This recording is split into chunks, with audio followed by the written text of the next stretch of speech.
पासून सुरुवात होणार आहे। 13, 14 आणि 15 या दरम्यान महाराष्ट्रामध्ये प्रत्येक जिल्ह्यामध्ये चांगला ते चांगला जोरदार काही ठिकाणी हा पाऊस असणार आहे। काही ठिकाणी तो दमदार पडेल, पण महाराष्ट्रामध्ये मोठा 15 दिवसाचा खंड नाही।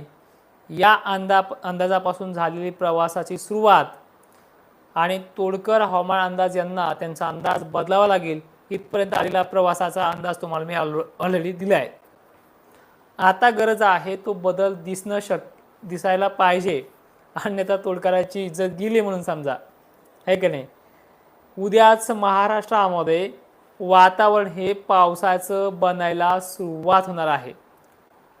आज भंडारा, गोंदिया, काही अमरावतीच्या जिल्ह्यामध्ये काही मोजक्या ठिकाणी सुरुवात झाली आहे। रात्री बेरात्री अकोल्यामध्येही पडेल आजच्या 9 ऑगस्टला मध्यरात्री।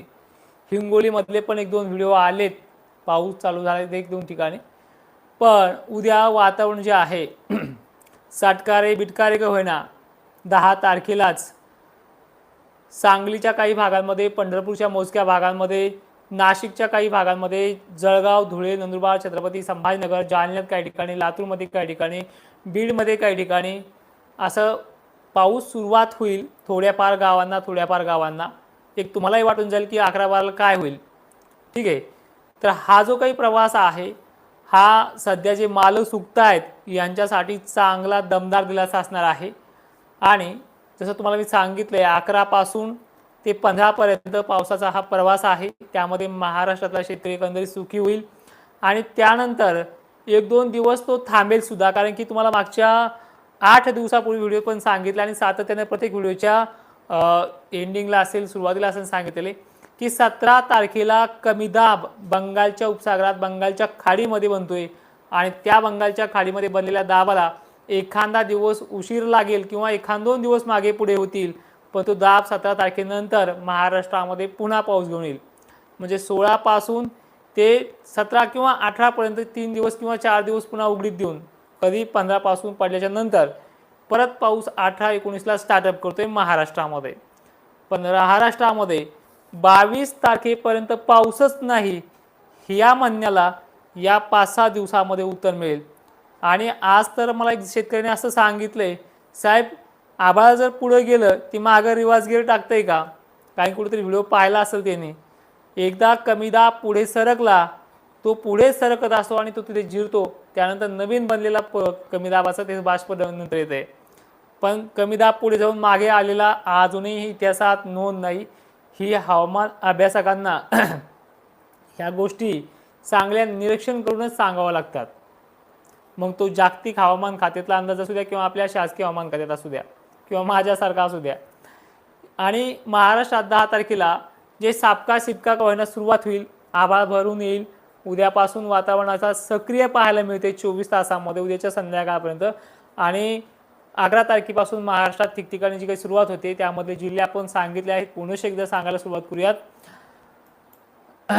11 तारखेला नांदेडसह परभणी, लातूर जिल्हा, सांगली, सोलापूर, कोल्हापूरमध्ये वातावरण दमदार पावसाचं असेल।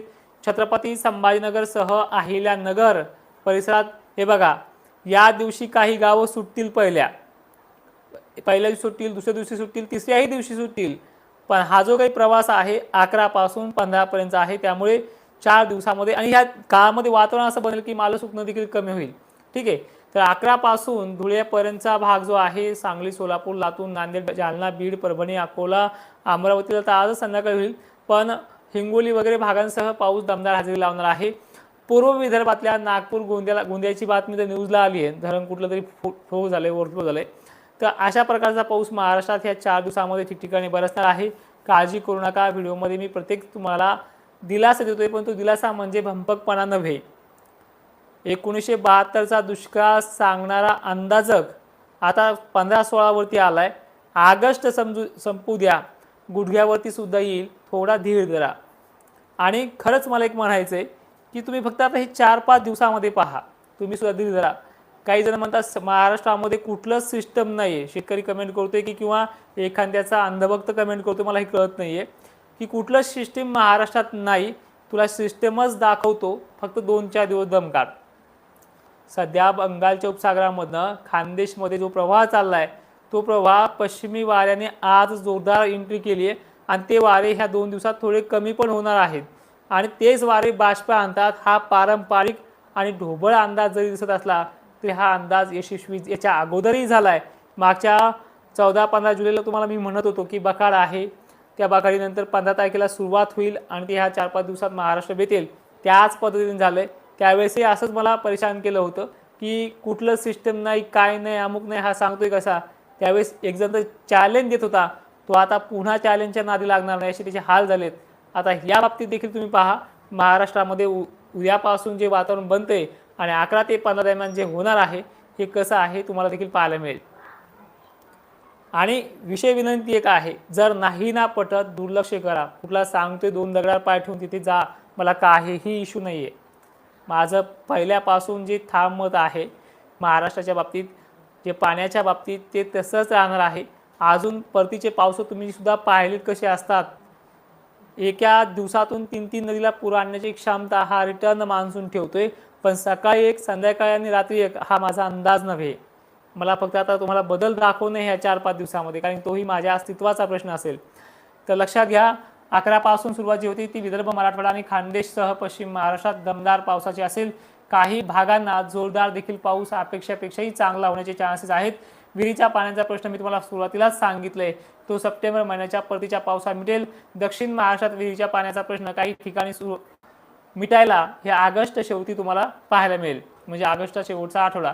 आता वेळ आहे जिल्हे सांगायची, तर 11 तारखेला जे जिल्हे आहेत पाऊस सुरुवात करणारी, धुळे खानदेश ते भाग आहेच, पण सोलापूर, सांगली, धाराशिवसह लातूर जिल्हा, बीड जिल्हा, नांदेड पट्टा, हिंगोली पट्टा, छत्रपती संभाजीनगर, बुलढाण्यासह विदर्भातल्या अनेक भागांमध्ये पूर्व विदर्भापर्यंत, यवतमाळ सुद्धा आहे, चंद्रपूर सुद्धा आहे, वाशिम सुद्धा आहे। नाशिक जिल्ह्यात दमदार ते मध्यम पावसाला सुरू होतील। नाशिकला वारे जास्त आहेत, पण जिथे माल चांगल्या पद्धतीने सुकतोय त्याला एक जीवदान मिळेल। पुणेसह कोल्हापूर, बेळगावला पण पावसाची शक्यता आहे। हुबळीच्या काही भागांमध्ये आणि खाली कलबुर्गीसह विजयपुराला चांगला पाऊस आहे, त्यामुळे लातूरला बऱ्यापैकी वेळ येईल। कर्नाटकला आणि मराठवाड्याला जर पाऊस सांगितला तर लातूरला सर्वदूरसारखा पाऊस होत असतो आणि ती परिस्थिती पाहायला मिळते 11 पासून। आणि तुम्हाला सुरुवातीला सांगितले काही गाव पहिल्या दिवशी सुटतात, दुसऱ्या दिवशी सुटतात, त्यामुळे 3 दिवस आपल्याला दम धरायचे। त्यानंतर परिस्थिती जी आहे येणाऱ्या काळामध्ये नांदेडला सातत्याने 4-5 दिवस रोज पाऊस पडणार आहे।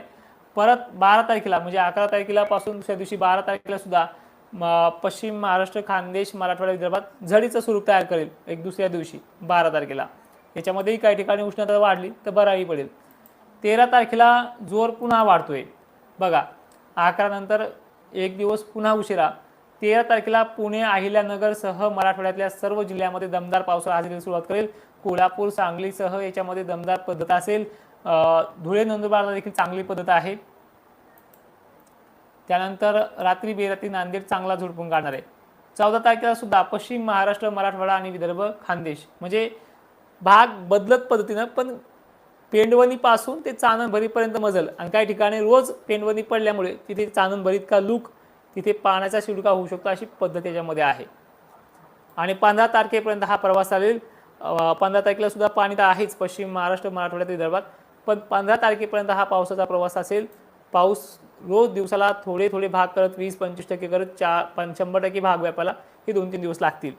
पण हे होत नाही की लगेच 16-17च्या दरम्यान जे बंगालच्या उपसागरात, खरं तर 15 तारखेलाच त्याचा राऊंड तयार होईल, चक्रीवादळामध्ये रूपांतर व्हायला सुरुवात होईल, पण ते लो प्रेशर जे आहे 16-17ला प्रभावी होईल। त्यामुळे राज्यामध्ये वारे खूप भयानक वाटतील, बखाडी वाऱ्यासारखे वारे वाहतील जे आता आज वाहिलेत, आणि ते वारे 2-3 दिवस वाहतील आणि लगेच त्यानंतर तिसरा पाऊस लगेच महाराष्ट्रामध्ये प्रवेश करेल। आता हे मला खरं तर मॉडेलवरती माझ्याकडे जे मॉडेल आहे ते दाखवण्यासाठी मॅपचा गरज पाहिजे, फक्त माझं मॉडेल पाहण्यासाठी तळमळ चालू आहे। याने संदर्भ द्यावात, अमुक करा, मी दाखवतच नाही, हे अंदाज बंद करेल, तर मॉडेल कधीच दाखवणार नाही आहे। आणि मी जे पुस्तक वाचवतो तुम्ही सुद्धा तेच पुस्तक वाचता, फक्त नीट वाचा। जय शिवराय।